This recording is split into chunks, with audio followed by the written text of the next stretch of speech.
예, 안녕하십니까. 펀드제휴팀 복권은 차장입니다. 오늘 수단펀터 네 번째 시간인데요.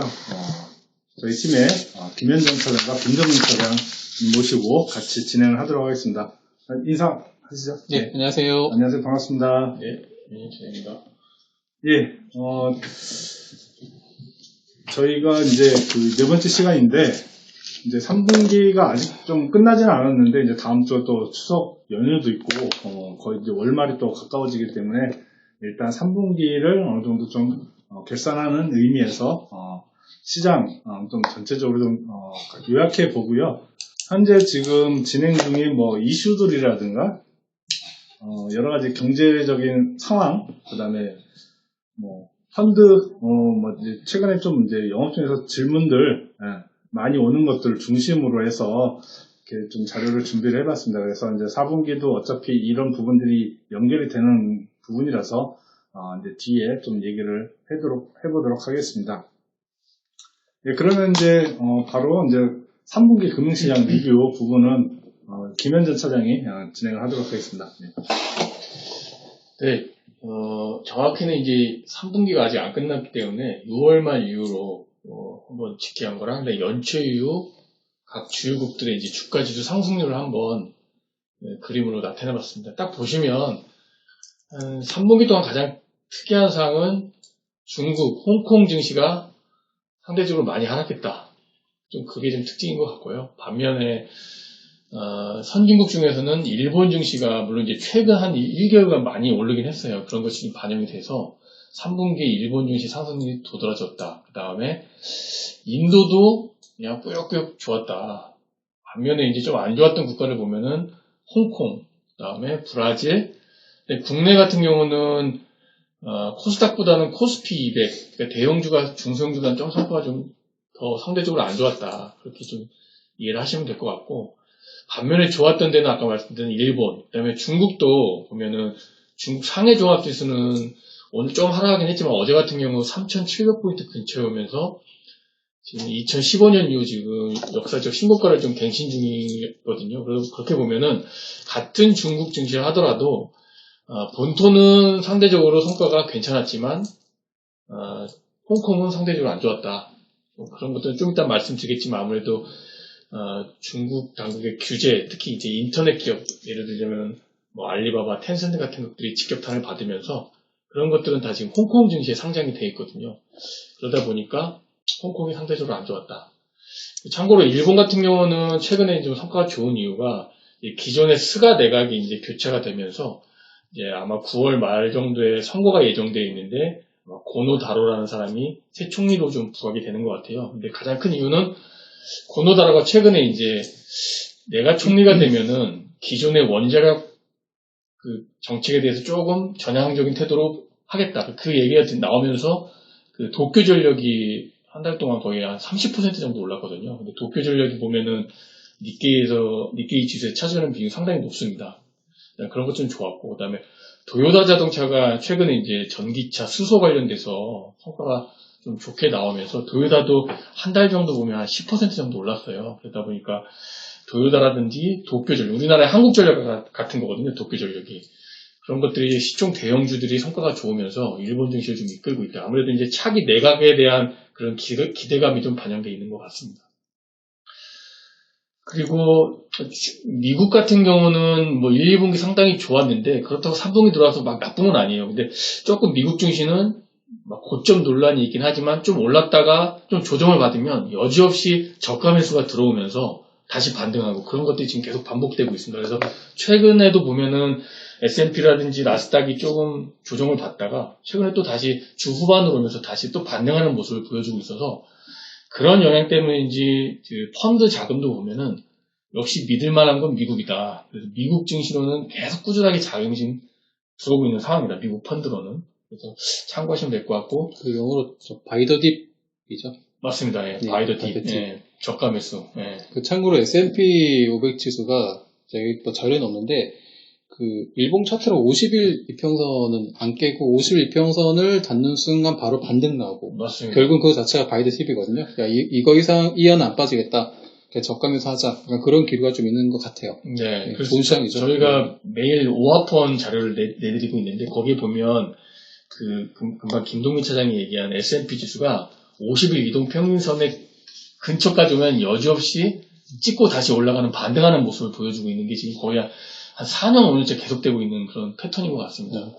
그리고 아무래도 이제 유럽 같은 경우는 우리나라 시간으로 밤 12시에 이제 장이 마감하고 오후 5시에 장이 시작하거든요. 그러면 아무래도 미국 시장이 한 10시에 시작하다 보니까 아무래도 미국 영향을 많이 받아요. 그렇기 때문에 유럽 같은 경우는 미국이 괜찮으면 동조해서 따라가는 경향이 있기 때문에 3분기 미국이 그렇게 나쁘지 않았고 또 유럽 자체적으로는 조금 부양책이라든지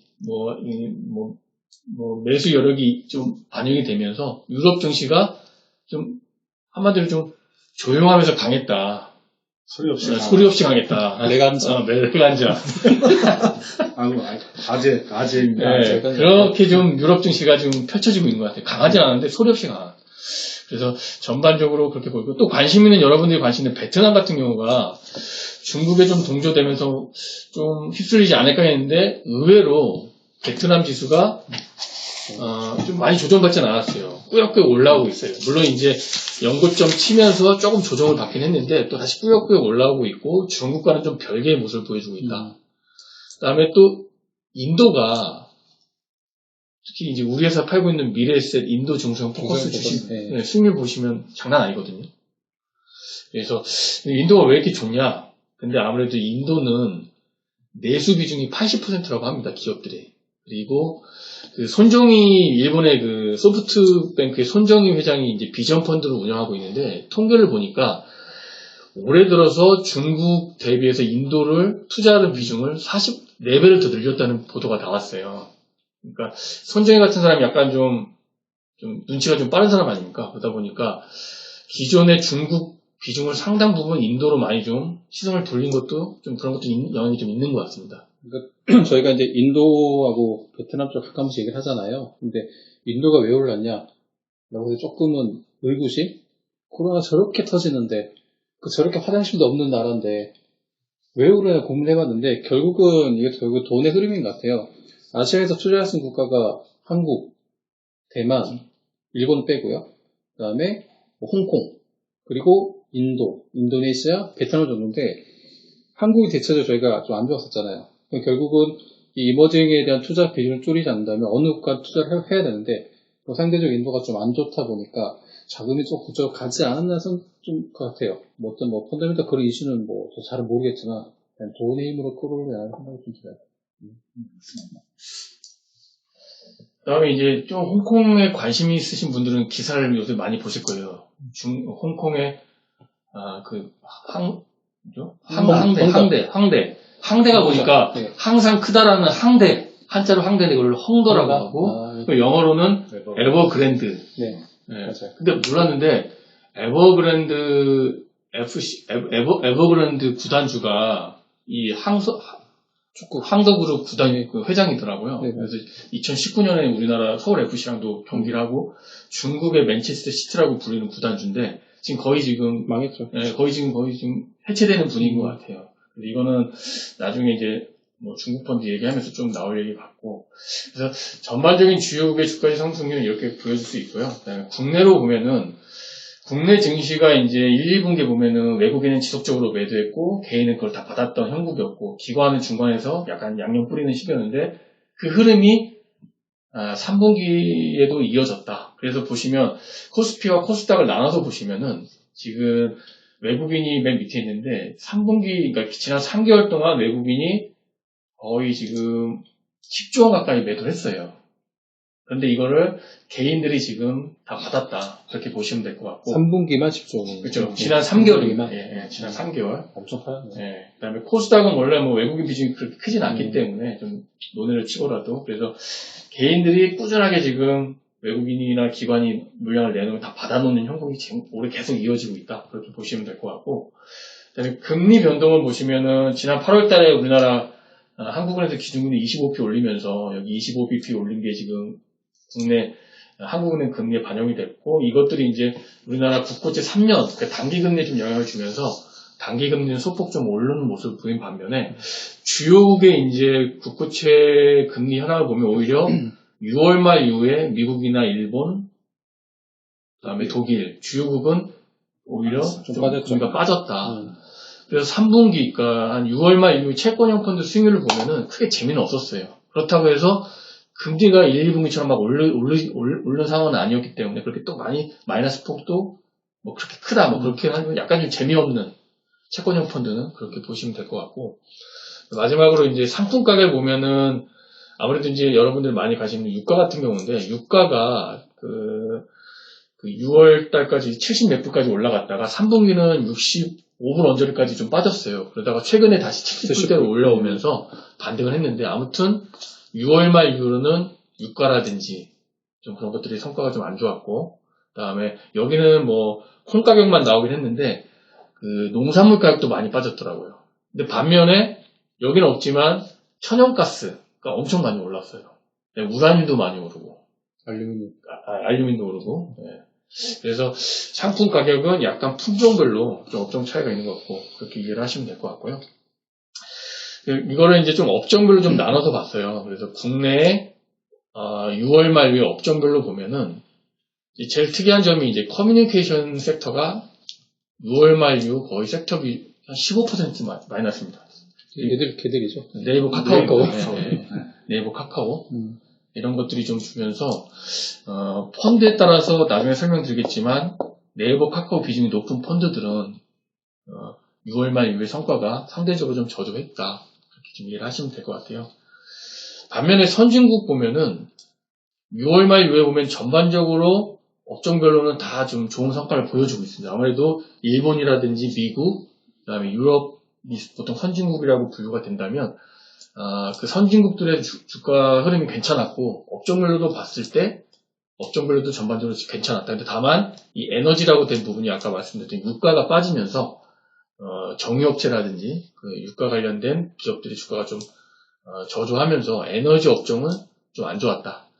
그리고 중국은 보시면은, 좋은 것도 있고, 나쁜 것도 있지만, 전반적으로 중국은 이게 중국이 이제 중국하고 홍콩, 그다음에 범중화권에 있는 걸 다 합친 겁니다. MSCI 차이나를 의미하거든요. 그러다 보니까 여기도 마찬가지로 커뮤니케이션 서비스. 이게 아까 말씀드린 이제 인터넷 규제가 공산당에서 했잖아요. 그러다 보니까 뭐 텐센트, 알리바바 뭐 그런 것들이 좀 안 좋다 보니까, 그리고 이제 부동산도 있고, 그다음에 사교육. 그다음에 어제 같은 경우는 마카오에서 또 도박도 규제한다는 얘기가 나오더라고요. 그렇죠. 또 헬스케어도 약간, 그렇죠. 약간 낮추라는 거는 같고. 그다음에 전반적으로 해서 중국이 안 좋았고, 업종을 까보니까 이런 업종들이 좀 주도했다, 안 좋은 걸. 그렇게 이해를 하시면 될 것 같습니다. 반면에 소재나 에너지는 좋았어요. 그리고 유틸리티, 이게 태양광, 발전소, 전기차, 다 그런 게 관련돼 있습니다. 근데 이런 것들은 보통 중국 본토에 많이 연관되어 있는 주식들 많아요. 심천이랑 뭐 그렇게. 그래서 종합적으로는 뭐 전 세계 업종별 상승률 봤을 때 아무래도 이제 선진국 비중이 전 세계 증시에서 차지하는 비중이 높다 보니까 전반적으로 업종별 흐름이 양호한 모습을 보였지만, 아까 말씀드렸듯이 에너지라든지 임의 소비재, 필수 소비재 이런 것도 좀 안 좋았다. 이거는 중국이 아무래도 과도하게 이제 규제를 하다 보니까, 예를 들자면 저희가 추천 펀드나 IBK 럭셔리 펀드 같은 경우 명품이 많지 않습니까? 명품 수요가 아주 많이 줄어들었어요. 중국이요? 그렇죠. 중국 때문에.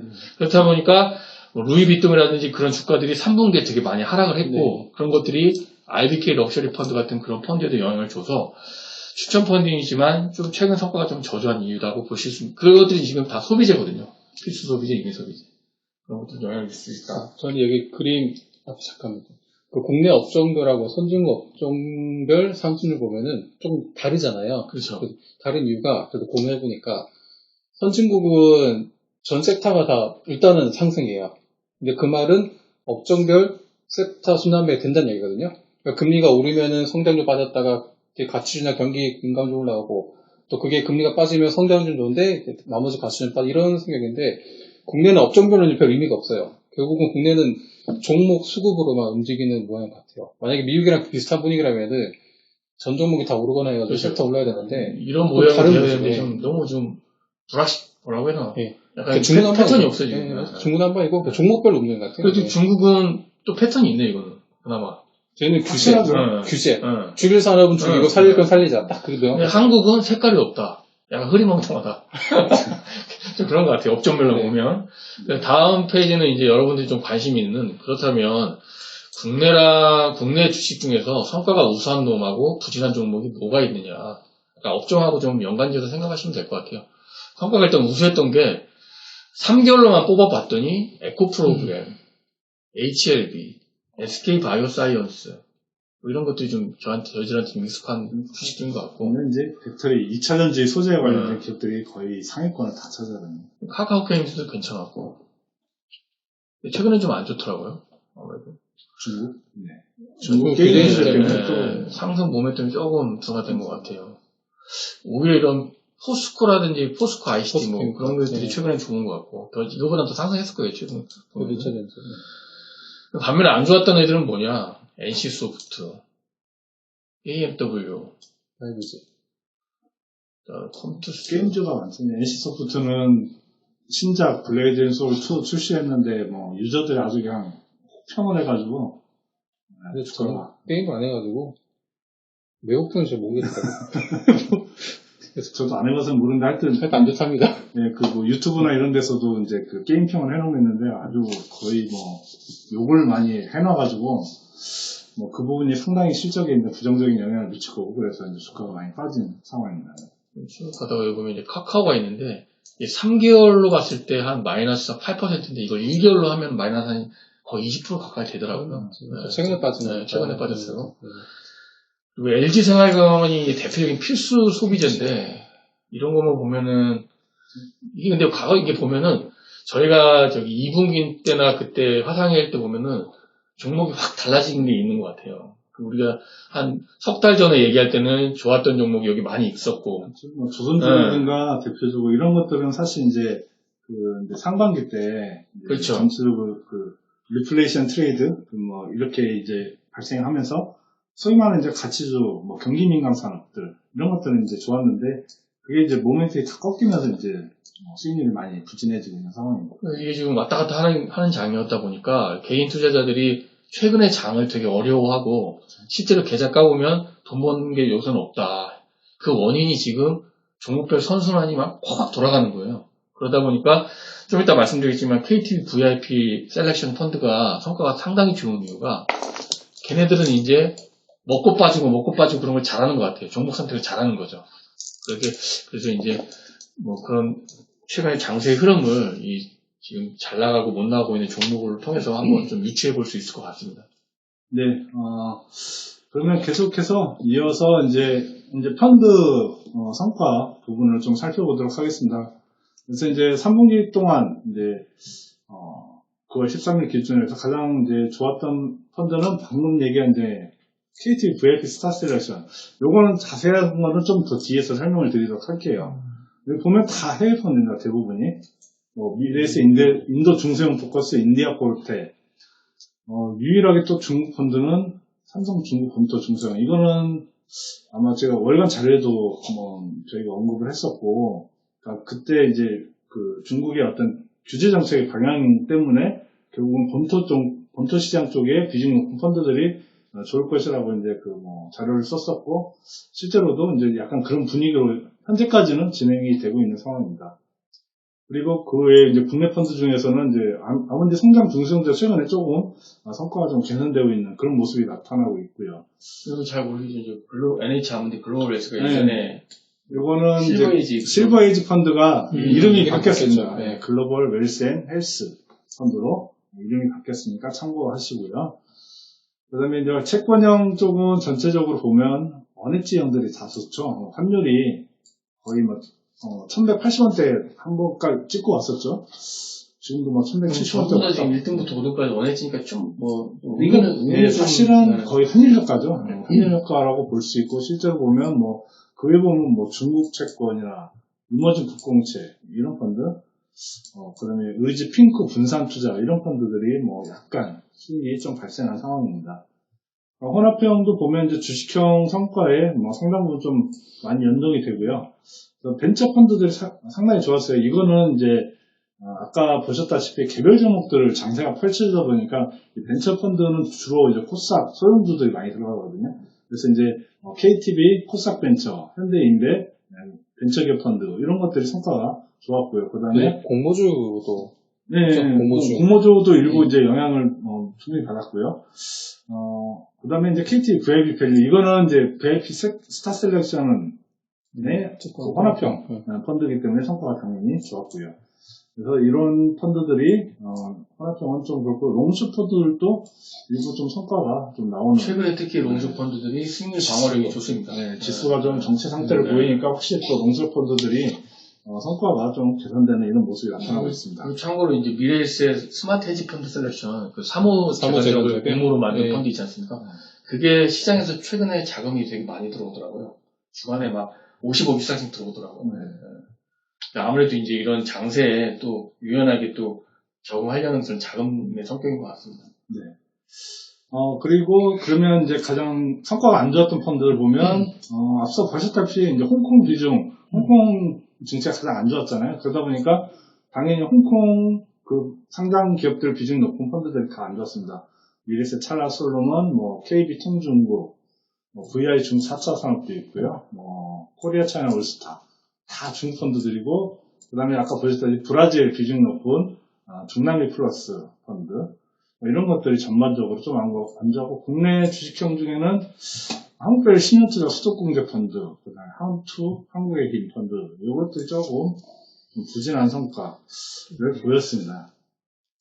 채권형은 뭐 전체적으로 나쁘지는 않았는데 일부 펀드들 템플타워 글로벌 이 펀드는 계속 채권형인데 성과가 너무 안 좋아요. 저희 이제 이게 또 친한 중국 더단기 이것도 마찬가지로 그렇지만 저희 이제 소규모 펀드여가지고 이제 고객님한테 이제 문자도 보내고 했거든요. 좀 가급적이면 리밸런싱 하는 게 좋지 않겠나라는 계속 의견을 드리고 있고요. 그래서 참고를 하시면 좋을 것 같고. 그다음 혼합형도 보면 이제 지수형 ELS 쪽 아무래도 홍콩 쪽 안 좋다 보니까 이것도 당연히 ELS도 성과가 안 나오다 보니까 이제 이렇게 좀 안 좋은 상황입니다. 쭉 보시면 차이나 배당 프리미엄 다 중국과 관련된 부분들 이런 펀드들이 전체적으로 좀 부진했다 이렇게 보시면 될 것 같습니다. 3분기에 이제 당행 이제 어떤 상품들이 가장 많이 팔렸는지 좀 보면 아무래도 이제 공모주 펀드가 가장 많이 팔렸습니다. 이스트 스프링이 가장 순중 기준으로 보면 3분기 때 한 200억 가까이 좀 팔렸고요. 그다음에 계속 잘 나가고 있는 필슨 코리아나 S 플러스 코리아 리치 투게더, 그다음에 마이다스 책임 투자, 이런 펀드들은 계속 꾸준히 좀 들어오는 상황이고, 그래서 마찬가지로 이제 공모주 펀드들 일부 좀 들어 있습니다. 그 다음에 많이 판매된 거는 모아모아 15. 필라델피아 반도체가 조금 많이 빠졌네요. 아무래도, 한번 반도체 시장에 한번 쇼크가, 국내도 그렇고, 한번 부정적인 기류를 타다 보니까 아마 좀 환매가, 나오지 않았나 싶은데, 근데 시장 전체적으로 보면 아직 자금은 유입되고 있는 이런 상황입니다. 한국 공모주 로우볼도 이제 좀, 추례가 되고 있지만 시장 전체적으로는 좀 들어오고 있는 상황이고요. 참고로 보면은 이스테스 공모주 올스타가 다행에서는 제일 많이 팔렸지만 시장에서 전체적으로 보면 AB 미국 플러스 아까 말씀드린 미국 펀드가 그렇죠. 시장 전체적으로 보면 그래서 많이 팔린 펀드입니다. 참고로 KTB 공모주 10은 8월 말에 이제 다시 판매 재개를 했죠. 했습니다. 근데 저게 수익률이 나쁘지가 않아요. 주식이 10%만. 네, 그쵸. 저는 카카오뱅크 사실 영향도 일정 정도 있었고. 그래서 이제 펀드 쪽은 이렇게 리뷰를 마감하도록 하겠습니다. 그러면 이제 본격적으로 이제 4분기 이제 전체적으로 어떤 이슈들이 있을 거고 어떤 식으로 좀 대응해야 될지 이슈별로 최근에 가장 많이 영업장에서 질문 왔던 것들 중심으로 해서 좀 진행을 해보도록 하겠습니다. 그리고 혹시 이제 궁금하신 사항이 있거나 질문 사항이 있으신 분들은 채팅창에 올려주시면 저희가 이따가 한번 보고 다시 답변을 드리도록 하겠습니다. 예, 그러면 이제 그 4분기 먼저 사실 이제 그 어떤 전략을 세우려면 가장 큰 그림을 일단은 그 잘 그린 다음에 세부적으로 이제 좀 더 이렇게 구체화를 시켜야 되는데 그러기 위해서는 전체적으로 시장의 어떤 매크로, 그러니까 전체적인 글로벌 경제 상황을 좀 더 좀 짚고 넘어가야 되지 않나 싶고요. 또 마침 이제 또 다음 주가 추석 연휴고 그다음에 뭐 중국도 연휴 구간에 들어가고요. 또 FOMC 회의가 공개에 이제 같이 겹쳐 있습니다.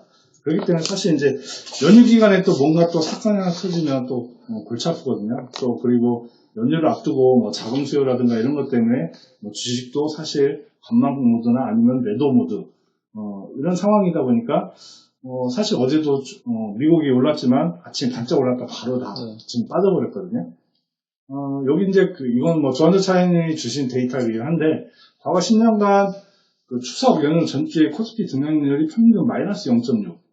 사실 뭐 별로 재미없었다는 얘기거든요. 그러니까 지금도 비슷한 흐름이 나오고 있다 이렇게 보시면 될 것 같습니다. 그러니까 지금도 이제 수급 공백, 그다음에 경기 둔화 계속 얘기가 나오고 있고 또 인플레 얘기도 또 계속 나오고 있습니다. 그래서 이제 잠깐 이제 차트 얘기를 좀 잠깐 해보자면 코스피 일봉 차트인데 이게 이제 일목균형표라는 차트입니다. 좀 복잡하긴 한데 그냥 간단하게 설명을 드리면 지금 흐름을 봤을 때는 사실 뭐 그닥 분위기가 좋아 보이진 않아요. 전체적으로 이제 상반기 때는 쭉 주가 오른 이후에 6월 중순을 기점으로 해서 지금 전체적으로 내림 추세를 계속 보이고 있죠. 지금 좀 내림 추세를 보이고 있고 전체적인 여기 표에서 나타내는 어떤 균형의 상태가 아래쪽으로는 아직 진행이 되고 있다. 보시면 가장 중요한 사실 관건이 여기 3210선 정도 이 정도 지수되는데 여기가 한번 무너졌었죠. 이때 무너진 다음에 반등이 나왔지만 결국 이 저항을 뚫지 못하고 다시 내리고 오르고 여기 좀 애매해요. 좀 내렸는데 분위기상으로는 조금 조정받고 이렇게 갈 가능성이 좀 높지 않겠느냐 뭐 이런 좀 생각을 해볼 수가 있습니다. 그래서 전체적인 분위기 이제 방향성도 다소 애매하고 조정 추세가 지속되고 있고요. 아까 얘기했던 3210선을 결국은 여기를 뚫어줘야 다시 좀 긴 추세에서 봤을 때는 오른 형태로 가지 않을까 이렇게 보고 있습니다. 그래서 그러면 뭐 3210선을 뚫으려면 뭐가 어떤 뭐 불확실성이 해결이 돼야 되는데 이제 가장 큰 게 FOMC 이제 9월달 FOMC가 다음 주에 이제 예정이 돼 있죠. 그래서 결국 뭐 계속 얘기 나오는 게 이제 테이퍼링을 이제 뭐 구체적으로 언제 할 거냐 뭐 이 얘기가 나오면 물론 이제 상황에 따라 다를 수 있어요. 오히려 시장에 충격을 또 줄 수 있는 부분이 있을 수 있고 아니다. 오히려 이제 구차돼 버렸기 때문에 기존에 사실은 테이퍼링은 알려진 악재거든요. 사실 알려진 악재가 구체화되면 더 이상의 악재로서의 역할을 못하기 때문에 오히려 불확실성 제거라는 측면에서 도움이 될 수 있다. 뭐 이렇게 볼 수도 있어요. 김동욱 씨는 혹시 실은 이제 테이퍼링 이슈는 뭐 워낙 많이 들으셔가지고 네. 지겨울 건데요.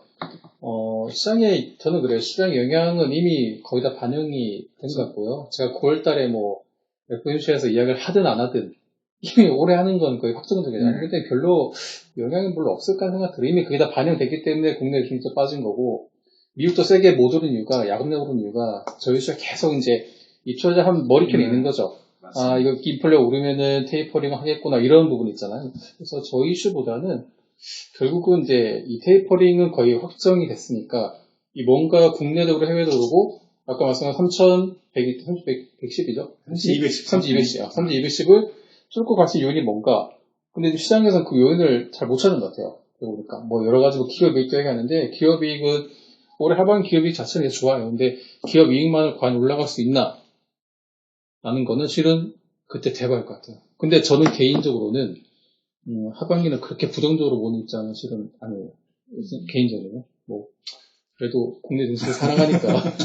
저도 거기에 하나 첨부를 드리면 결과적으로 이제 저도 이제 시황을 유튜브를 통해서 많이 여러 사람이 의견을 듣는데 그 중에 이제 제 의견이라기보다는 그 중에서 제가 보기엔 좀 타당하다고 생각하는 게 하나가 있는데 뭐냐면 삼성전자를 얘기하더라고요. 결과적으로 국내 증시에서 삼성전자가 30%를 차지하고 있는데 장이 가려면 삼성전자가 움직이지 않고서는 갈 수 없다. 이번 주 월요일부터 일주일간 그렇다면 이제 삼성전자가 그러면 반등을 하게 되면 국내 증시도 움직일 수도 있다는 얘기인데, 이제 그걸 좀 긍정적으로 보는 의견에 제가 조금 논리적으로 조금 좀 동의하는 부분이 뭐냐면, 그 지난 8월 달에 좀 삼성전자가 많이 조정을 받아서 73,000원까지 빠졌을 거예요. 근데 그 빠지는 과정에서 외국인들이 삼성전자를 한 4조 원, 5조 원 가까이 단기간에 많이 팔았거든요. 그래서 그때 8월 10일인가는 하루에 3천만 주를 팔았더라고요, 삼성전자를. 그래가지고 이제 삼성전자가 73,000원까지 빠지면서 코스피지가 3,050까지 빠졌단 말이에요. 그래서 되게 많이 공포감이 일어났는데, 8월 31일 이후로 지금 외국인이 국내 증시에서 한 순매수가 한 2천억 정도 순매수를 했는데, 오히려 삼성전자랑 SK 하이닉스는 1조 5천억 정도를 샀어요. 네. 네. 그리고 외국인이 확실히 삼성전자는 73,000원을 기점으로 해서 삼성전자 주식을 좀 모으고 있는 그런 낌새가 보인다. 뭐 그런 얘기가 좀 돌고 있는 것 같아요. 그래서 이 맥락과 같은 맥락으로 지금 이 3,200이 지금 지난번 고점을 못 뚫고 다시 주저앉았는데, 이 3,210선을 뚫는다는 얘기는 삼성전자가 지금 오늘 조금 빠지긴 했어요. 76,000원대까지. 이게 삼성전자가 한 83,000원대가 가면은 3,200이나 3,250선 정도 된다고 합니다. 그래서 만약에 앞으로 삼성전자가 최근에 이제 외국인 매수 흐름을 타가지고 8만원대, 83,000원대에 간다면 4분기를 좀 긍정적으로 보는 의견이 많이 있는 것 같아요. 그래서 저는 그 부분에 대해서 조금 그럴듯하다, 뭐 그런 얘기가 좀 생각이 좀 들어서 말씀드렸습니다. 네. 일단 단기적인 시간 그렇고, 이제 요건 주봉 차트인데, 뭐 주봉 차트는 뭐 아직까지는 나쁘지 않아요. 뭐 추세가 깨졌다고 보기도 어렵고, 그렇다고 하락 추세로 전환됐다라고 보기도 어렵습니다. 좀 애매한 구간에 있긴 한데, 전체적으로 아직까지는 그냥 이제 그 기간 조정 흐름, 뭐 이런 형태로 볼 수 있고, 사실 이제 여기 이제 RSI 지표라고 이제 기술적 보조 지표인데, 이제 과열이냐, 시장이 과열이냐, 좀 침체냐, 이런 걸 나타내 주는 건데, 이제 이때가 코로나 때고요. 침체죠. 여기 이쪽에 바닥에 있을 때가 침체였고, 올해 연말 연초, 그때 시장이 아주 그냥 불같았죠. 이때가 이제 과열권이었고, 지금 보면 전체적으로 쭉 이제 내려오면서 거의 50선에 근접해 있으니까, 딱 이제 기술적으로 봤을 때는 과열이나 이런 느낌이 거의 없다. 이렇게 보시면 될 것 같아요. 그래서 중기 추세 흐름은 아직까지는 그냥 뭐 쏘쏘 완만하다. 이렇게 보시면 될 것 그리고 또 같습니다. 하나 이제 맨날 우리 증시 발목 잡았던 게 북한 리스크인데, 오늘도 새벽에 북한이 미사일 쐈잖아요. 동해산. 네. 끈적도 안 하고. 근데 그저께인가 며칠 전에도 한번 쐈는데 오히려 증시는 올랐고. 그래서 이제 뭐 아무 좀 내성이 좀 탄탄해지지 않았냐, 국내 지수에 대해서 그런 또 의견도 나오는 근데 것 같아요. 방산주 올랐나요? 아마 그날 잠깐 뭐 개별 이제 방산주들은 아마 올랐을 거예요. 제가 본 것 같아요.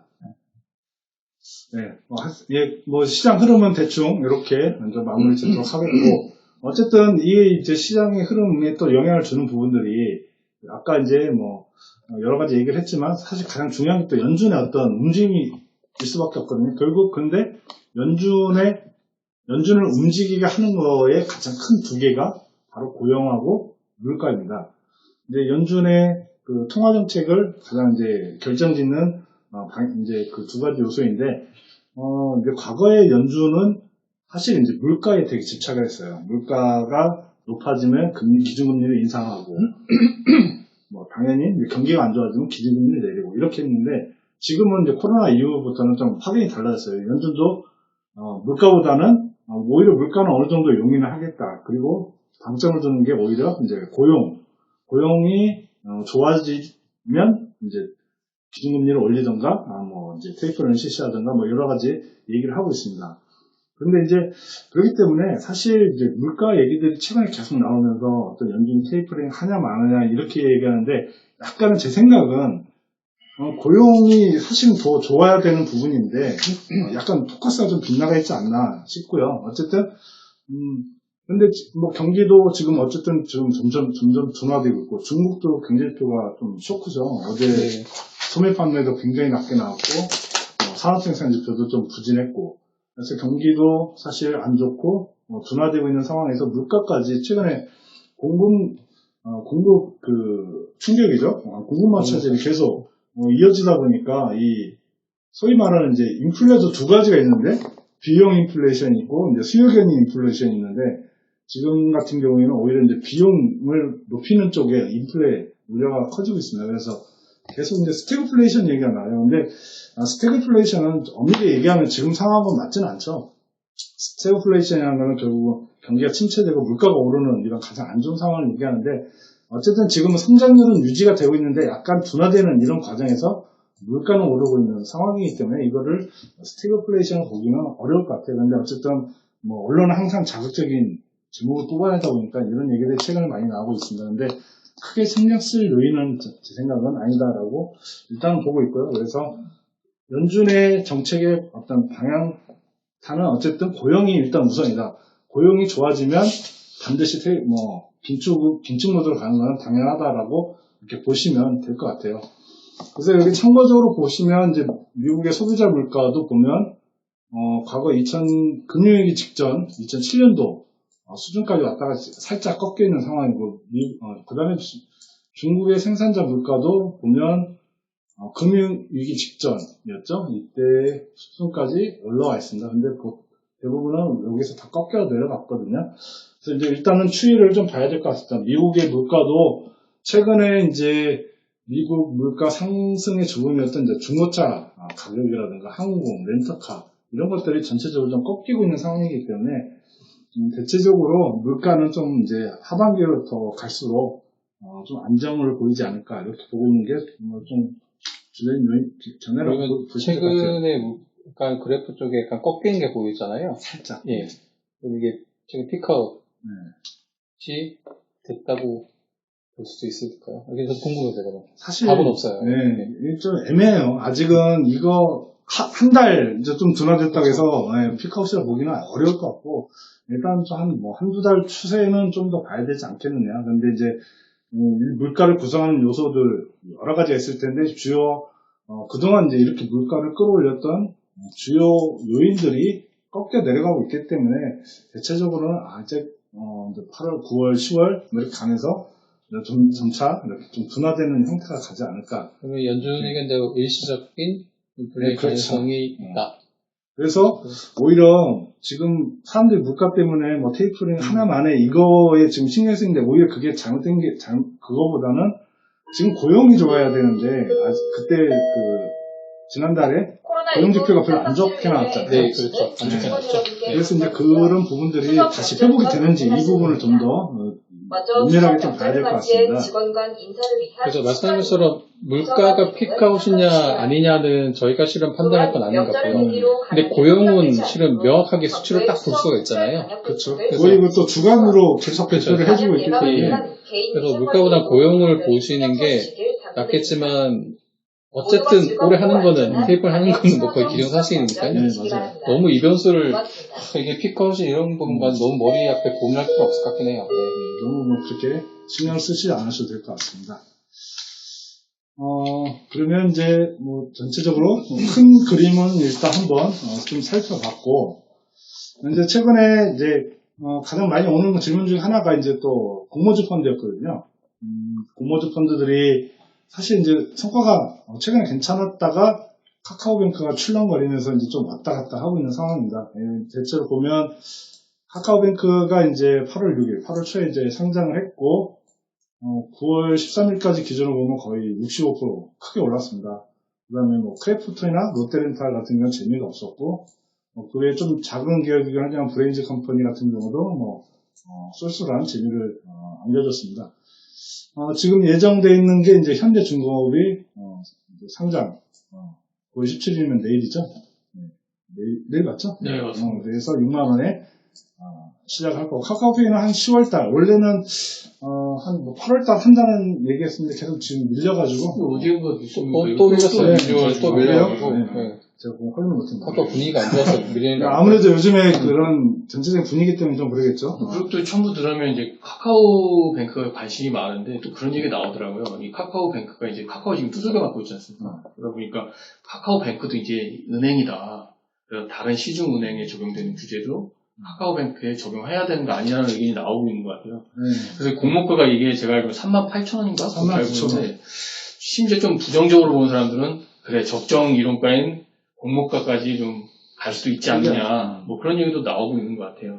지금 6만 원대로 빠지지 않았어요? 그러니까 좀 논란이 많았죠. 사실 상장할 때도 이게 일반적인 전통적인 은행업종의 어떤 밸류에이션을 적용할 건 아니냐. 인터넷 기업에 밸류에이션을 적용해야 된다라서 뭐 논란도 많았지만 어쨌든 결과적으로는 뭐 나쁘진 않았어요. 최근까지는. 근데 이제 조금 분위기가 바뀌고 그리고 때문에 있는. 카카오페이에 좀 영향을 주는 것 같고 오늘도 빠졌네요. 2,000원 정도 빠져서 67,000원. 카카오페이. 그래서 여기 보시면 지금 저희가 판매하고 있는 공모주 펀드 이제 주요 펀드들 쭉 1년 수익률이거든요. 저는 쭉 보면 제일 좋은 거는 이제 흥국 공모주가 제일 좋아요. 어쨌든 1년 기준으로 보면 꾸준히 우상향했어요. 그리고 공모주 배정 많이 받은 거 있었잖아요. 네. 전 종목이 잘 생각 안 나는데 상반기 때 좀 많이 받은 게 있었어요. 그죠. 예. 저도 모르겠어요. 예, 있었어요. 어쨌든 지금 여기 그 빨간 네모 박스에 한 게 이제 그 카카오뱅크를 많이 받은 펀드들이거든요. 뭐 KTB 펀드들이 대부분이고 알파, 그다음에 칸서스 이렇게 있어요. 보면 수익률이 들쭉날쭉하죠. 최근에 보시면 이게 이제 다 카카오뱅크 영향이 상당 부분 작용을 하고 있다. 그래서 사실 이제 그럼 어떻게 뭐 물론 이제 이게 그 조기 환매 수수료가 있기 때문에 90일 이게 있기 때문에 사실 그거를 이제 지난 뭐 고객님이라면 이미 이때 크게 올랐을 때 한번 이익 실현을 하는 게 완전히 뭐 좋았을 뻔했죠. 뭐 결과적으로 주간 자료에도 한번 이런 부분이 있어가지고 한번 또 이렇게 워커 위클리에다 한번 쓰긴 했었는데 어쨌든 지금은 좀 왔다 갔다 하고 있는 상황이기 때문에 사실 이게 펀드에서 주식을 팔 수는 없을 거예요. 당분간은. 어쨌든 락업 기간이 보통 짧게는 3개월에서 길게는 6개월이다 보니까 8월 초에 상장을 했기 때문에 11월에 돼야 이걸 팔 수가 있어요. 결국 펀드에서는. 그러면 방법은 내가 판매를 하는 방법밖에 없거든요. 결국에는 뭐 기준가가 좀 카카오뱅크가 주가가 올라서 기준가 좀 회복하면 이렇게 변동성이 크기 때문에 일단은 뭐 이익 실현하고 나오시는 게 가급적이면 좋지 않을까 싶고요. 물론 이제 판매 수수료 이걸 누르지 않는 범위 내에서 해야 되겠죠. 그 외에 뭐 공모주 펀드는 전체적으로 완만한 이런 모습을 보여주고 있죠. 특히 뭐 이제 아까 가장 많이 팔린 이스트 스프링 공모주 올스타 같은 경우에는 재간접 펀드잖아요. 나머지 이런 다른 그 공모주 펀드를 다 안고 있기 때문에 완전히 평균적인 성과를 보여주고 있거든요. 여기 보면 수익률도 빨간색 굵은 그래프인데 딱 중간에 위치했어요. 중간에 위치해서 그냥 완만하게 움직이고 있습니다. 그래서 이제 어쨌든 공모주 시장도 주식시장이 좋아야 결국엔 성과가 좋을 수밖에 없거든요. 그런 측면에서 보면 하반기 아직 좀 전체적으로 좀 애매한 구석이 있기 때문에 좀 안정적인 이렇게 변동성이 높은 것보다는 안정적인 상품 쪽으로 이렇게 옮겨 타시는 것도 공모주라는 성격이 10개 상장하면 한 두세 개는 그쵸. 마이너스 되니까 다 플러스 된다고 오해하시면 또 안 되니까 그런 점도 좀 연구를 하시고 하시면 될 것 같아요. 저기 공모주 배정 방식 바뀐 거 한번 안내 나간 적 있었어요. 아니 지금 이제 KTB 펀드들이 수익률이 또 배정을 좀 많이 받았어요. 근데 받은 이유 중에 하나가 공모주 배정 방식이 바뀌었잖아요.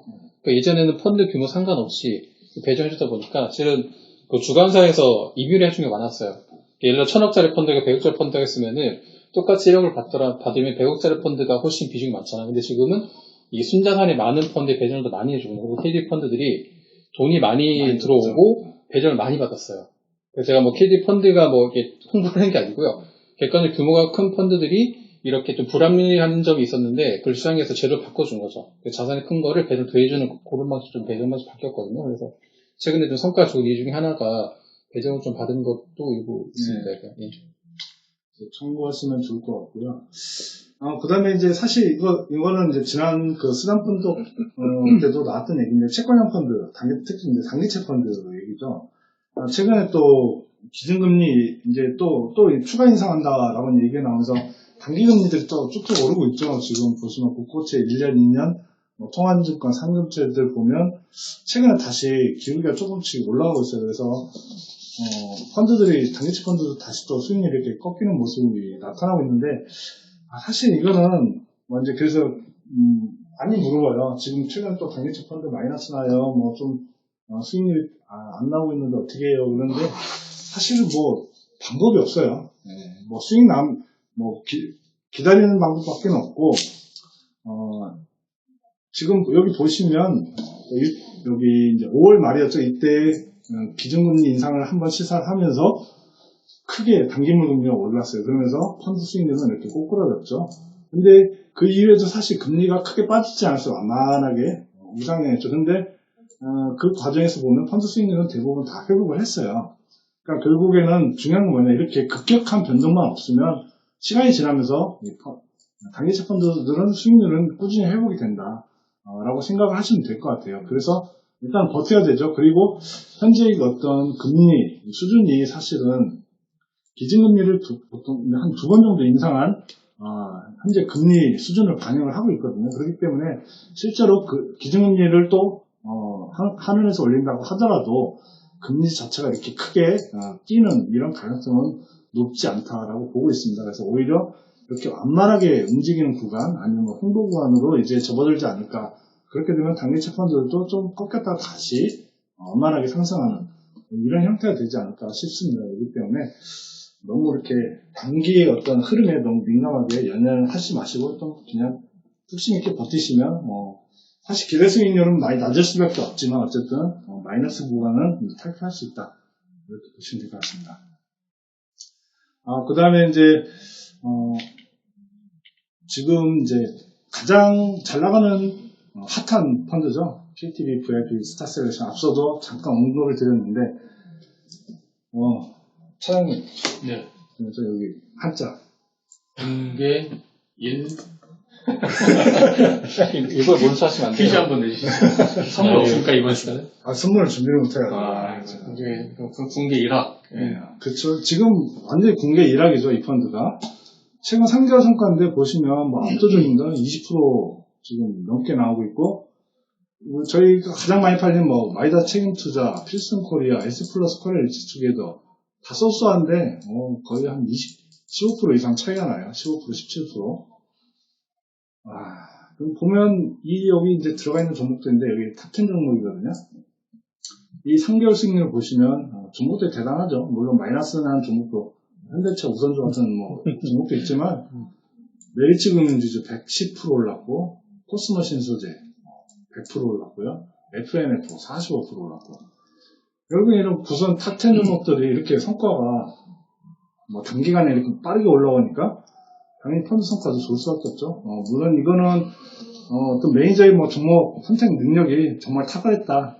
그리고 앞서 우리가 이제 대형주 쪽이 굉장히 좀 부진했잖아요. 김동일 차장도 아까 그 시장 리뷰할 때 얘기했지만 대형주가 부진하니까 결국엔 틈새 시장만 계속 형성이 되고 있는 상황이거든요. 시중의 유동성은 넘쳐나고 있는 상황이고 대형주 지수는 안 가니까 개별 종목 쪽으로 이제 포커싱이 다 되는 상황입니다. 그래서 여기 있는 종목들이 보면 이제 헬스케어 종목도 있고 2차전지 소재 기업들이 좀 많이 들어가 있죠. 한솔케미칼, 뭐 SK 머티리얼즈, SKC 이런 기업들도 있고 반도체 장비 기업도 있고 그다음 의류 기업도 여기 들어가 있습니다. 지금이라도 들어가도 이 정도 먹을 수 있을까요? 1년 정도. 그래서 이제 제일 질문이 많은 게 그거예요. 지금이라도 들어가야 되느냐. 근데 사실 저는 개별 종목으로 보시면 될 것 같아요. 이렇게 만약에 내가 지금이라도 들어가야 된다고 생각하면 이 주식들 LNC바이오, 한솔케미칼, 메리츠금융지주 이 주식을 현재 100% 오른 가격에 나는 지금 사서라도 수익을 낼 수 있다라고 생각하면 지금이라도 들어가는 게 맞겠죠. 근데 중요한 거는 이게 시장의 흐름이라는 게 항상 있거든요. 근데 이게 KTB 얘네가 이렇게 확 뛴 게 몇 달 안 되지 않았어요? 그러니까 이게 초반에도 이러진 않았죠? 네, 그래 맞아요. 이게 그러니까 매니저가 펀드 매니저 바뀐 게 4월 말에 바뀌었어요. 그러니까 근데 약간 신창급 매니저더라고요. 물론 이제 뭐 이게 이제 그 VIP 자산 운용의 어떤 자문을 받아서 사실 포트를 구성을 하기 때문에 사실 그 부분을 확인해봐야 매니저의 어떤 일부 역량이 들어가 있는지 아니면 VIP 쪽에 어떤 종목의 선정 효과가 정말 좋았는지 이 부분은 좀 검증할 필요가 있는데 그렇다고 하더라도 계속해서 종목을 계속 맞출 수는 없거든요. 쉽지가 않아요. 얘네 이렇게 좋다는 얘기는 진짜 잘 나갈 것 같은 종목 선택한 다음에 먹고 빠지고 또 종목 교체해서 먹고 빠지고. 그렇죠. 그래서 확률이 높은데 그게 혹시 회전율이 네, 이게 근데 저도 회전율 아까 확인해보고 온다는 게 깜빡 잊어버렸는데 이게 회전율이 100%좀 넘어요. 다른 거 대비해서 높은 편이 별로 안 높은 최근 3개월로 보면 한 30% 정도 되는 것 같더라고요. 이 KT VIP 스타트레저 원래 예전에 매니저도 약간 어린 매니저였잖아요. 기억하실 거예요. 저희 PT도 맡고 했었는데 이게 운용사의 그 매니저 역량보다는 아마 아실 거예요. 그 최준철 대표라고 VIP 투자자모. 네, 그렇죠. 예, 근데 원래 이 운용사의 VIP 운용사 투자 컨셉이 약간은 장기 투자 컨셉이에요. 가치주. 예전에는 네. VIP 투자 자문이었는데 지금 운용사로 네, 좀 바뀌었죠. 변했죠. 스탁보도 엄청 많죠. 예, 예. 그래서 뭐 개별 자본 바뀌긴 하는데 그래서 이 대표 투자 철학 자체가 향후에도 보면 아마 방송에서 보시면 되실 거예요. 뭐 경기 소비재 약간 그런 쪽으로 좀 보는 경향이 있어요. 그래서 최근에 이제 종목 선택을 잘하는 거는 맞아요. 그리고 이게 한 번 종목을 막 여러 번 바꾸는 건 아닌데 그건 시장에 따라 좀 다르긴 하겠지만 원래 이 VF 투자자문의 투자 철학 자체는 종목 교체를 많이 하는 건 아니에요. 한 번 좋으면은 그 종목 적정까지 갈 때까지 가져가는 건데 뭐 운영 객관 잘하는 건 맞아요. 맞는데 이제 최근 시장하고 좀 잘 맞았다. 맞아떨어진 측면이 굉장히 저도 크다라고 근데 생각합니다. 제가 또 거기서 좀 고민이 되는 게 최근에 그 기사를 봤는데 VIP 투자 자문에서 VIP 운용사 전환하면서 네. 작년 1년 수익이 일반 대형 운용사에 거의 맞먹는 270억 순이익을 냈더라고요.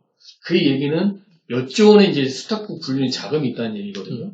그래야지 한 1년에 한 300억 정도 순이익을 내려면 NAV가 한 몇 조 있어야 되니까. 근데 얘네가 혹시 사가지고 끌리는 건 아닐까 그런 생각도 드는 거예요. 근데 메리츠랑 비슷할 수도 있죠.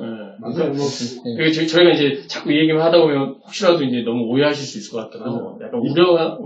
이 펀드가 나쁘다고 얘기하는 게 아니고, 그러니까 이제 이게 결과적으로 이렇게 성과가 좋게 된 원인을 분석하고, 지금이라도 이게 좋다라고 하면 들어가야 되는데, 사실 그게 아니다라고 하면, 일단 뭐 정리적으로 들어간다든가 아니면 좀 기준가가 좀 빠졌을 때 좀 기다렸다 다시 들어간다, 이런 전략을 이제 취해야 되니까, 이제 이렇게 얘기를 드리는 거니까 오해 없으시길 바라고요.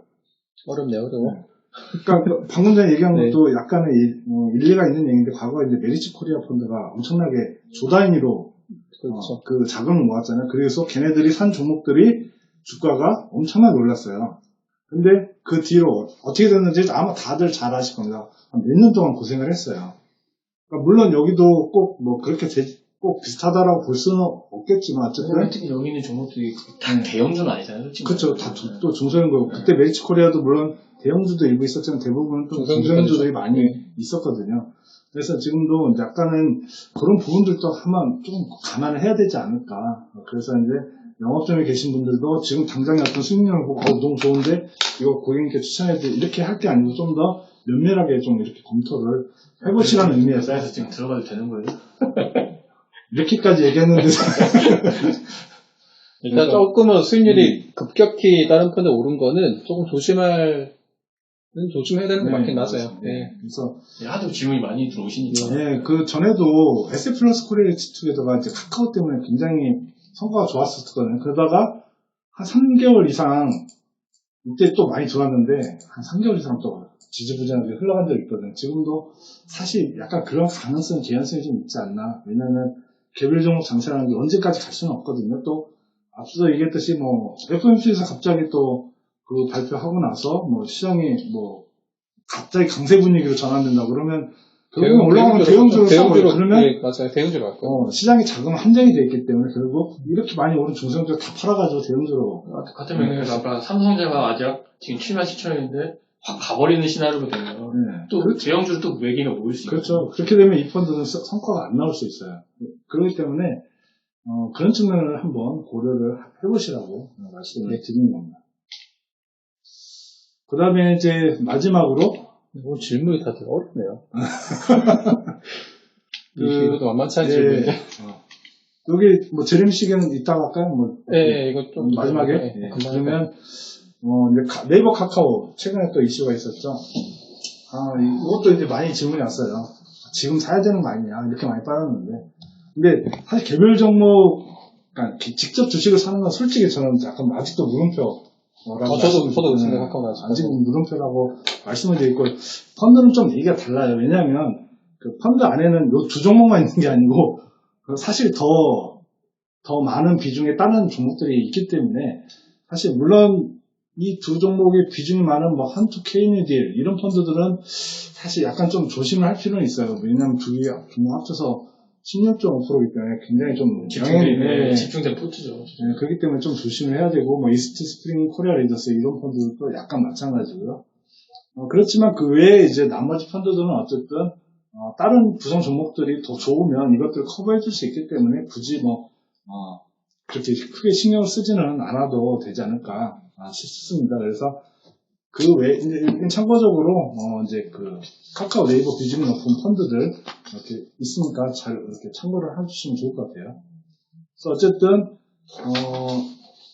빅테크 규제가 사실 우리나라 얘기만 아니라 이제 앞서 중국도 그렇고 미국도 빅테크 규제가 계속 있었거든요. 그런데 결과적으로 보면 이 주가의 흐름이 서로 완전히 극명하게 달라요. 미국의 소위 이제 빅테크 세계, 구글, 그다음에 마이크로소프트, 아마존 이런 기업들은 그래도 주가가 나쁘진 않았어요. 근데 중국은 아시다시피 이렇게 텐센트, 알리바바, 바이두는 거의 30%씩 가까이 이상씩 빠졌습니다. 뭐 알리바바는 거의 국유화 됐다는 얘기 많더라고요. 네, 지금 가져온다는 얘기 있더라고요. 그러니까 이게 좀 출발점이 좀 달라요. 그러니까 이 규제의 출발점이 중국 같은 경우는 다 아시다시피 지금 이제 공동 부유라는 지금 피치를 걸고 있잖아요.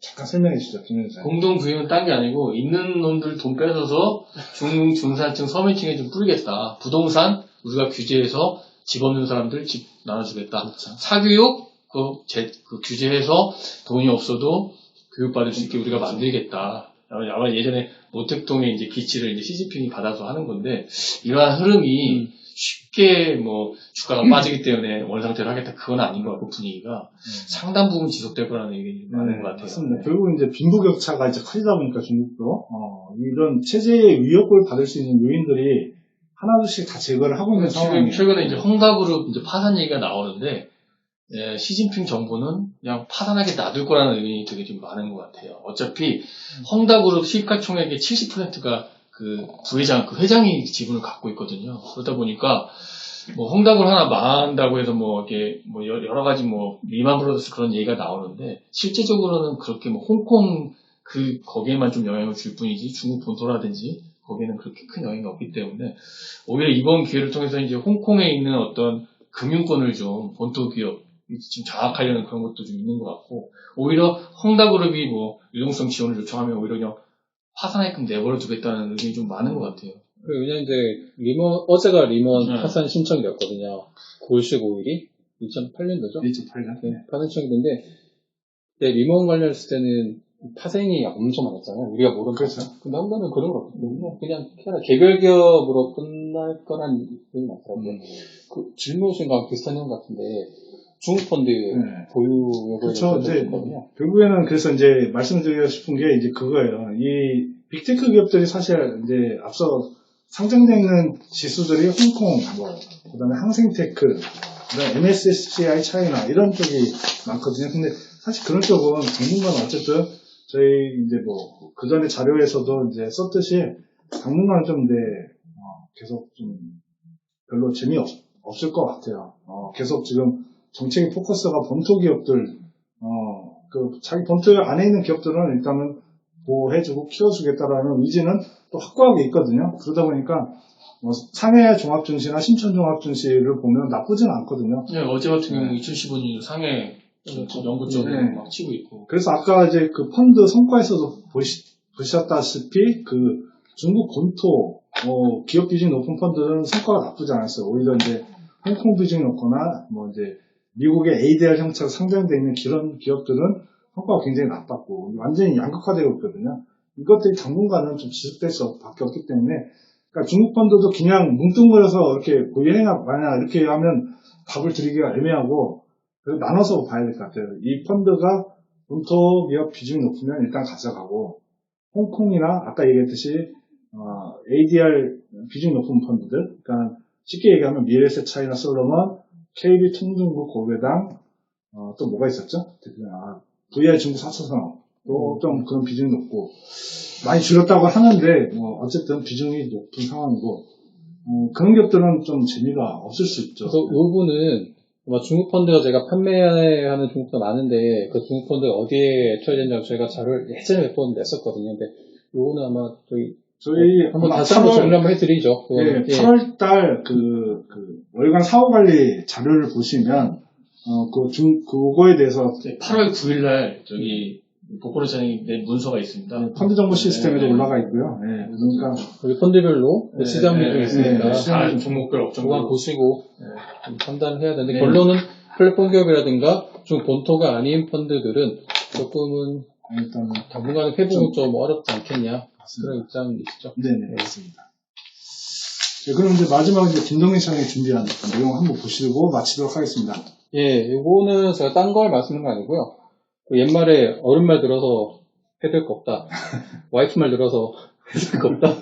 예, 막 그런 비슷한 이야기인데, 이 제레미 시겔 교수라고 계세요. 뭐 저희 국내에도 책도 있고 한데, 이분이 이제 어제 그 CNBC하고 인터뷰를 했는데, 이 기사 제목만 봐서는 좀 안 좋아요. 그러니까 지금이 약으로 치면 8회다 8회. 약은 9회까지잖아요. 그래서, 이게 좀 조정이 오는 거 아니 되게 나쁘게 보는 거 아닌가라는 이제 제목으로는 그렇게 알 수 있어요. 그래서 기사 내용을 아마 검색해 나오실 건데 딱 언급한 그거예요. 지금은 증시 조정이 오기 전에 8회쯤일 것이다. 근데 실제 내용을 보면 그 내용이 아니에요. 무슨 내용이죠? 더 간다는 얘기예요. 네, 그리고 연장전한다 연장 네. 12회 뭐 13회. 그러니까 저도 이 기사 제목만 봤을 때는 큰일 났다. 원래 이분이 엄청 강세론자거든요. 강세론자인 이 교수님이 이렇게까지 이야기할 정도면은 미국 증시도 굉장히 고평가돼 있고 이제 더 빠지는 거 아닌가. 그럼 도대체 그 빠지는 원인이 뭘까를 이제 보려고 기사를 봤는데 결국은 이제 잠깐 빠졌다가 다시 가겠다. 그리고 8회 9회 끝나고 연장전 갈 수도 있고요. 이제 1회 끝나겠죠. 연장전 끝나고 2차전 뭐 갔을 때 그런 뉘앙스 같아요. 그런 뉘앙스 보이고. 근데 이분이 작년에 이제 제 기사를 좀 검색하다 보니까 작년 말에 10월 31일날 이제 그 내년 S&P 지수가 15% 상승한다 얘기를 했더라고요. 근데 선생님 그 올해 S&P 지수 연초에 몇 프로였죠? 한 15, 16% 올랐어요. 네, 맞췄어요. 맞춘 게 아니고요. 근데 이분이 했던 이야기 중 하나가 제가 기사를 이제 보니까 그럼 작년에 왜 이런 이야기를 했냐? 결국 저희가 많이 이제 다 아신 내용이에요. 백신 보급될 거고 바이든 정권 새로 생겼으니까 뭔가 정책 세워질 거고 그 다음에 통화정책 계속 지속될 거고 호재가 악재보다는 호재가 많다. 그래서 본인이 볼 때는 이 테이퍼링 같은 경우에도 기준금리 인상이죠. 인상도 작년 말에 2022년대에 할 거다. 그럼 결국은 내년 작년 12월 30일 봤을 때 내년 증시는 이 정도 상승할 거다. 근데 결국은 이제 왔어요. 그래서 그런 보도 자료도 있었고요. 그리고 이제 이분이 한 번씩 이렇게 좀 인터뷰에서 얘기해요. 그래서 얼마 전에 6월 18일 날도 연준이 뭐 이렇게 주식 비중을 연준이 깜짝 뭐 테이퍼링 같은 언급해도 주식 비중은 안 줄일 거다. 근데 오늘 기사 검색을 해서 내용이 많아가지고 자세히 말씀 안 드릴게요. 근데 얼마 진짜 한 달 전에 2달 전이죠. 7월 9일 날 그때 증시가 좀 안 좋았잖아요. 안 좋을 시기에도 지금 조정은 그냥 우리가 딸꾹질 하는 것처럼 일시적 조정이지 크게 걱정할 거는 아니다. 그렇네요. 근데 우리나라 기사 제목을 따올 때 엄청 좀 부정적으로 이렇게 따온 게 좀 일부 있어요. 저도 지금 딸꾹질은 이제 토한다는 얘기가 지금 보이잖아요. 그 내용은 아니에요. 결국은 조정이라는 게 건강한 조정이다. 향후에 결국은 더 갈 거다. 일부 조정이 있더라도 너무 두려워하지 마라. 약간 그런 뉘앙스인데, 뭐 제가 이분을 뭐 신고하는 건 아니고요. 그래도 여러 뭐 JP 모건이라든가 여러 IBS도 이야기 많이 하고 있잖아요. 근데 그런 부분 이야기도 들어야 되겠지만, 이런 뭐 석학들이 얘기하는 것도 기사 보시면서 이분들이 왜 이렇게 얘기하는지를 한번 나름 정리하시면은 향후 시장을 보는 관점을 나름대로 관점 정리하시는데 좀 더 도움이 될 것 같아서 혹시 기사 중에 지나치신 수도 있을 것 같아가지고 뭐 급하게 한번 이렇게 정리만 따라봤습니다. 네.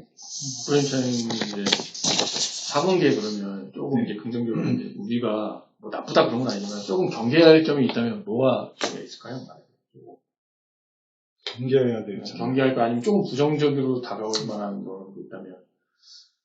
근데 보통은 기업 사실 이제 어쨌든 주가는 결국 기업 실적이 수렴할 수밖에 없거든요. 근데 이제 지금은 실적이 다 좋다라고 얘기하지만 사실 4분기 때 기업 실적이 예상보다 안 좋게 나오는 경우가 꽤 많아요. 왜냐면 이 낙관론, 연초에 사람들이 항상 낙관을 갖거든요. 애널리스트, 보통 기업들의 실적이라는 건 애널리스트의 추정치를 가지고 연초에, 그렇죠. 얼마만큼 올해 나올 것이다라고 예측을 하는데 대부분 다 낙관이 상당 부분 반영이 되거든요. 그래서 실제로 4분기 때 가면 기업도 실적이 하향 조정되는 경우가 꽤 많아요. 그렇게 되면 생각보다 또, 의외로 주가가 못 움직일 가능성도 있거든요. 그러면 저희 3명이서 지금 시점보다 4분기는 그러니까 12월 말 정도 돼서 지금보다는 국내건 해외건 다 오를 것 같다. 아니다. 지금 수준이다. 아니면 지금보다 좀 안 좋을 것 같다. 어떤 공사장님 어떻게 보십니까? 뭐 이게 맞춘다 그런 얘기가 아니라 저는 아까 말씀드린 것처럼 네. 사고 자체를 부정적으로 볼 요인은 없을 것 같고요. 일단 뭐더 빠질 요인도 없지만 그렇다고 하방 지지되면서 좀 지금보다는 좀 좋지 않겠냐. 다만 이제 막 시장에서 우려하는 그런 공포 그런 장세는 좀 지금은 가능성이 좀 공포를 느낄 만한 요인은 없을 것 같아요. 근데 올해 상반기 때는 제가 좀 공포를 느낄 요인을 뭐로 봤냐면은 그 엔준이 계속 이제 긴축을 지금 해야 되잖아요. 그게 그렇죠. 또 해야 될 상황인데 그걸 안 하고 있다가 예전처럼 한꺼번에 팍 터트리는 것이 걱정해서 지금은 그 단계는 아니잖아요. 계속 파월장도 우리 테이퍼링 할 거예요. 그 다음에 미리미리 시그널을 신호를 주기 때문에 그 시장에서는 이미 쿠션을 이미 해줬거든요. 그렇기 때문에 그 이슈만 아니면 크게 저는 모래될 건 없다. 물론 그건 있어요. 그 상승의 기울기는 좀 바뀔 거예요. 이건 아닐 거예요. 전만은. 네. 그러니까 저도 약간 비슷해요. 비슷하고, 결국 근데 이제 중요한 게 또 미국의 부양책이거든요. 근데 법안이 통과되고 실제적으로 이제 그 각 산업별로 이 자금이 투입되기 시작하면 어쨌든 주가는 항상 그 미래 가치를 반영하면서 올라가기 때문에 내년도 그러면 실제로 이제 뭐 인프라 구축하는데 이제 자금이 들어가서 여러 가지 이제 선순환도 일어나고 또 연말에 지금 이제 코로나 접종률 이제 집단 면역이 거의 가까워지고 있잖아요. 이렇게 되면 또 사람들이 이제 경제 활동도 훨씬 더 활발해질 거고 이런 부양책과 맞물리면서 의외로 또 나쁘지 않은 상황이 올 수도 있어요. 물론 이제 이건 또 너무 낙관적으로 또 이렇게 생각하는 걸 수 있는데 어쨌든 그런 기대감들이 여전히 충분히 있고 가능성이 있다. 그렇기 때문에 나쁘지는 않을 것으로 저도 보고 있습니다. 근데 저 한 가지 조금 우려되는 거는 채권 금리 정도가 돼요. 저도 이제 해외 채권, 국내 주식, 해외 주식, 국내 주식 제가 채권 5%, 낸 적도 있잖아요. 그래서 지금 금리 동향을 보면은 지금 이제 부양책 말씀하셨잖아요. 부양책이라는 거는 정부에서 돈을 어쨌든 그렇죠. 막 찍을 수는 없으니까 그냥 채권 발행을 해서 근데 발행이 채권 물량이 늘어나면은 결국은 이 채권 가격이 빠지면서 금리가 오를 수 있는 구조로 될 수가 없거든요. 채권 금리가 오르면 결국은 이자비용 문제 때문에 성장주는 좀 빠지고 근데 이제 제가 아까 금리를 본다는 입장은 성장주는 빠지지만 그 반대편에 있는 애들은 그렇죠. 다시 또 오르는 이런 섹터 로테이션이 다시 발생해서 결국 지수는 크게 안 빠질 거다. 그리고 성장주 결국은 저는 미국 시장의 바이더 DB라는 게 정말 잘못된 이유가 좀 빠지면은 또 살 것 같아요. 너무 긍정적으로 보는지 모르겠지만 너무 부정적으로 볼 이유는 없는데 약간 주의해야 될 건 아까 말씀드린 것처럼 채권금 이런 부분을 조금 보긴 봐야 될 것 같아요. 차님은 이거 어떻습니까? 저는 두 분 말씀 듣고 펀드 분할 매수해서 채권형 펀드 말고 네, 저희 추천 펀드 위주로 분할해서 연금 펀드 듣고 연말까지 그렇게 할 예정입니다. 연금 펀드요? 그 소득공제 한도 아직 못 채워가지고. 네. 알겠습니다.